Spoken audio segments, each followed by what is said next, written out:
David, si ahora mismo tenemos a alguien que acaba de despertar de un coma de 30 años, digamos, y no tiene ni idea de dónde está o lo que ocurre en el mundo actualmente, ¿cómo le explicarías la situación que vivimos?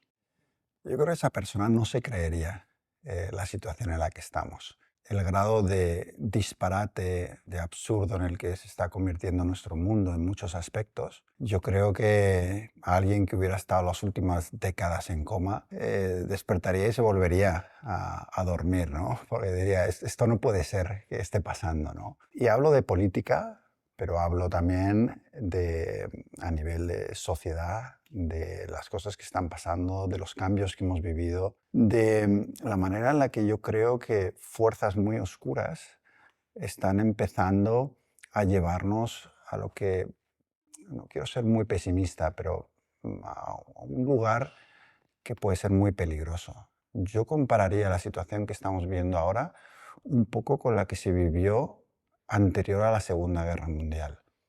Un momento de muchísima tensión, incertidumbres, de emergencia de autoritarismos en todo el mundo, de manipulación y propaganda, en este caso, una desinformación como no hemos conocido jamás a través de redes sociales, a través de plataformas, a través de, bueno, y de un periodismo, que es la profesión que yo he ejercido durante más de 3 décadas, que está en una crisis no solo económica, sino moral y ética, que está agravando la situación. ¿De qué tipo de fuerzas oscuras hablamos? Yo creo que las fuerzas oscuras de toda la vida, el odio, la intolerancia, la discriminación, una que yo creo que en mis años como reportero, ¿no?, cubriendo muchos conflictos, creo que es definitiva, ¿no?, que es ese momento en el que empezamos a pensar en aquellos que discrepan de nuestra visión, no como simplemente gente que pueda pensar diferente, sino como enemigos. Enemigos que están poniendo o amenazando nuestra forma de vida, ¿no?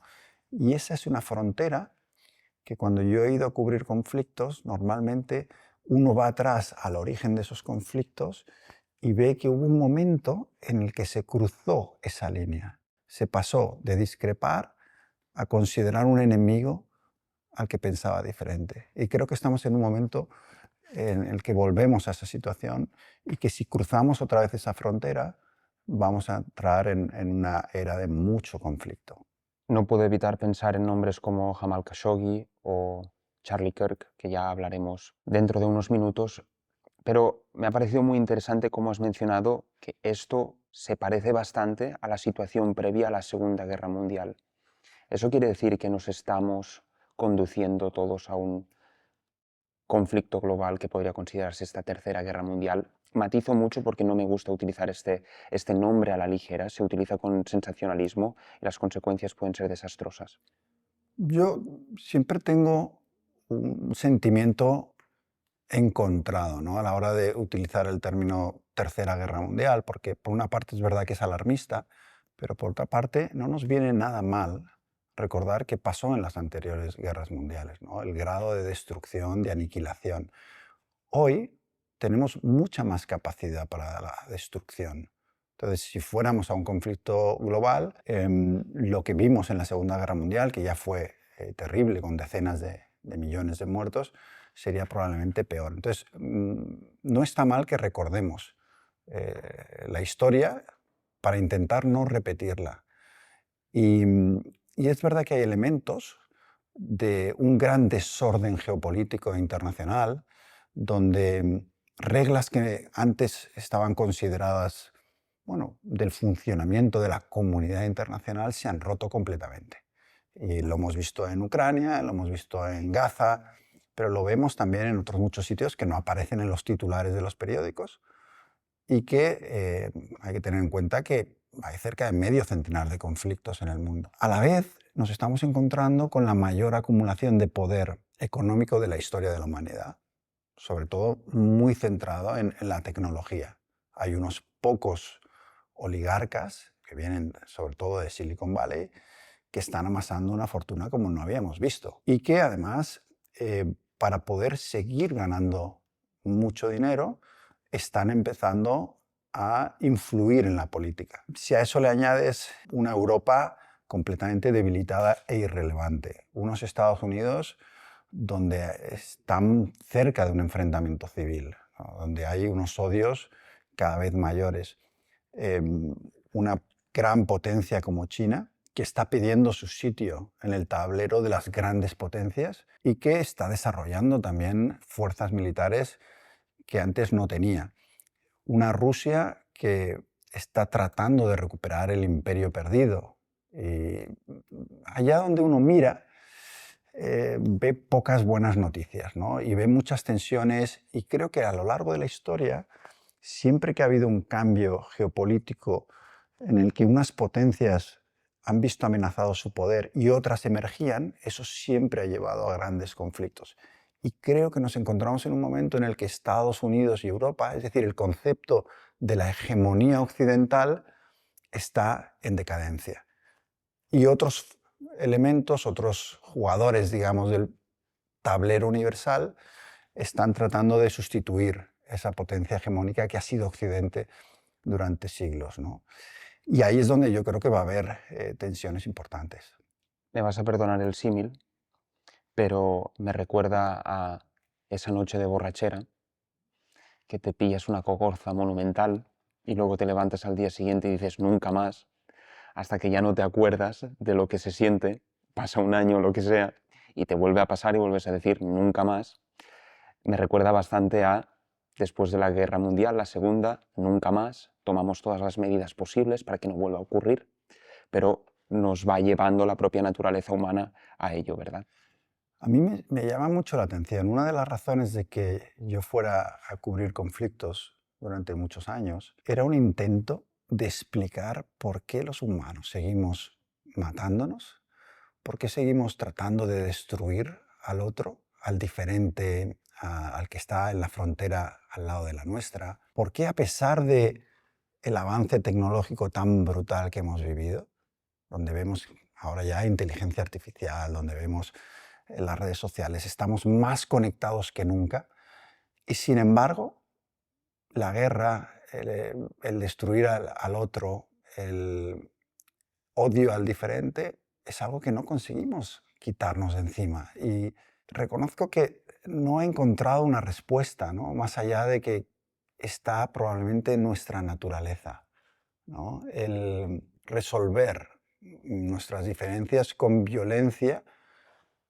Y creo que hay elementos de la naturaleza humana como son la codicia, como son la ambición, como son el querer más siempre.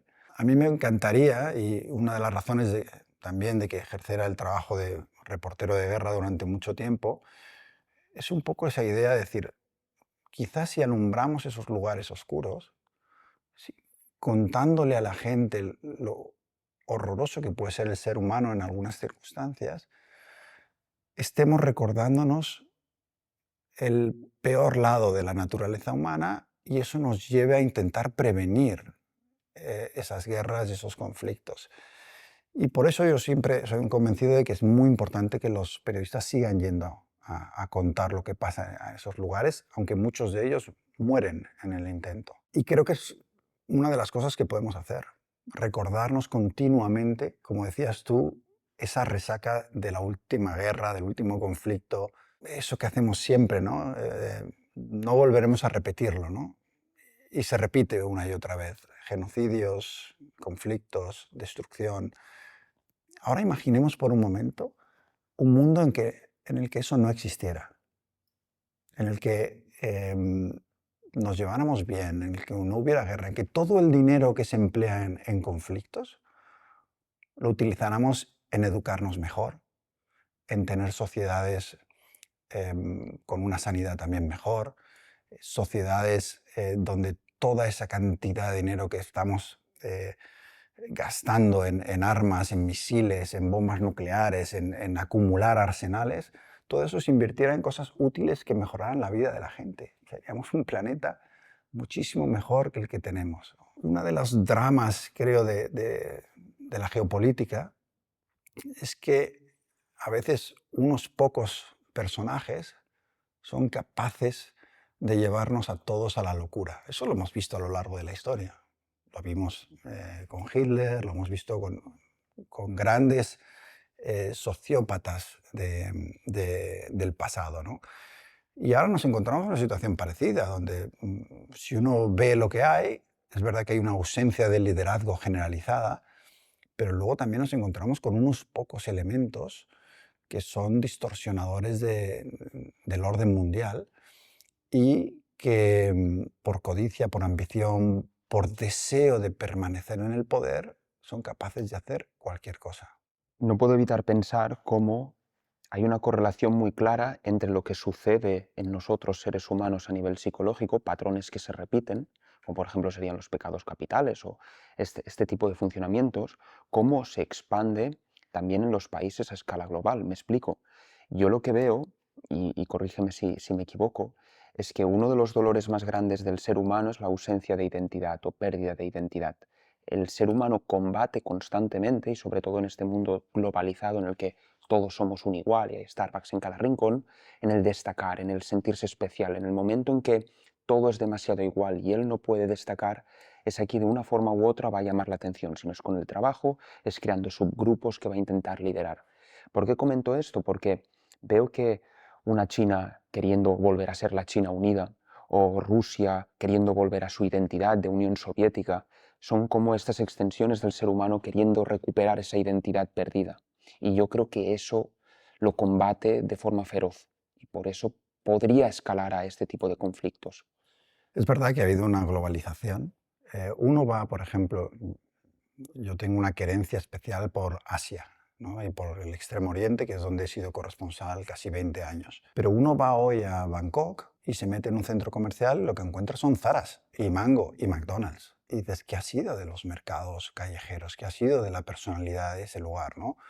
Hemos ido a un mundo cada vez más homogéneo. Y yo creo que los humanos somos instintivamente tribales.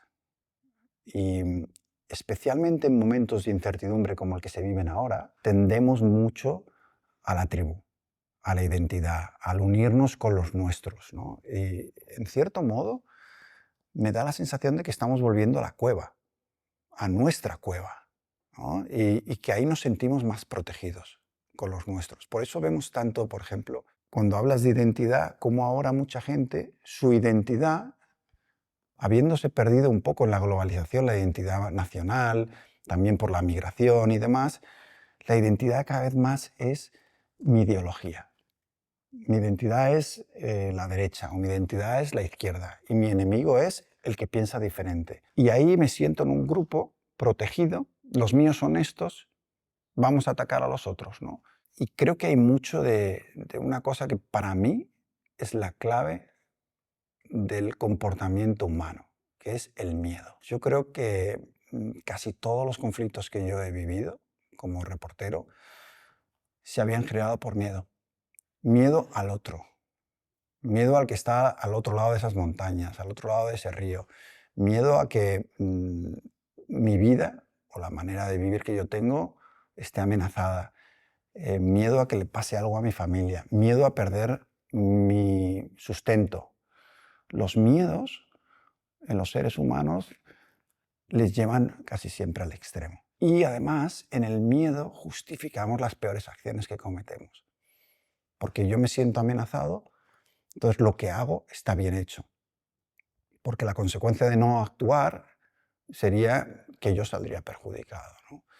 Entonces, creo que esas dos cosas, ¿no? La pérdida de identidad, el miedo, la incertidumbre, nos está llevando otra vez a la tribu, a la necesidad de pertenecer a una tribu que puede ser MAGA en Estados Unidos, con 70 millones de seguidores, pero puede ser también en el otro lado, también en el lado de la izquierda, a unirse, ¿no? en movimientos como el movimiento woke o otros, ¿no?